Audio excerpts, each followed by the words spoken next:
On your TV.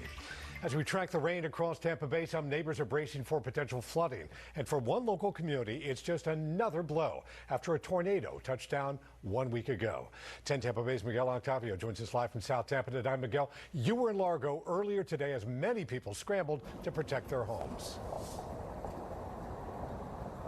And Dave, throughout the area, we watch crews work to clear those drains, pipes, and ditches as well, also providing sandbags. In parts of the Tampa Bay area, like here in South Tampa, where flooding is common, those preparations are needed, and especially for one community hit by a tornado 1 week ago, those last-minute preparations are even more important.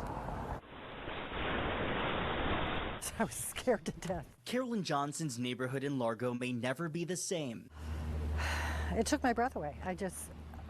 I've never been in a tornado. You see it happen in the Midwest. That EF1 tornado 1 week ago ripped through mobile homes, including hers. I couldn't believe it. Now, homes like hers are more vulnerable to looming rain this week. She's already out thousands of dollars.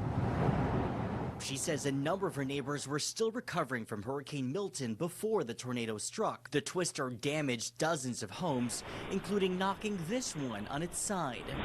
So this is what's left of that home. Many people on this street actually lost the roofs of their homes from that tornado, many of them on fixed income and seniors. They're hoping this week's storms don't damage their homes any further. She and other volunteers coming together ahead of the rain. Some are even helping give out tarps and other supplies. Anything that we can do to help them out, I'm happy to do it, because it breaks my heart to see people, that get a surprise visit from Mother Nature like this. For now, storm survivors like Carolyn are working fast to mitigate the impact the next few days may bring. I just thank God I'm alive. Stuff can be replaced, people can't.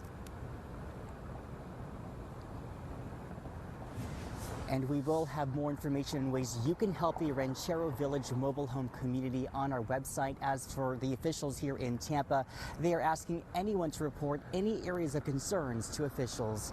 Live in Tampa, Miguel Octavio.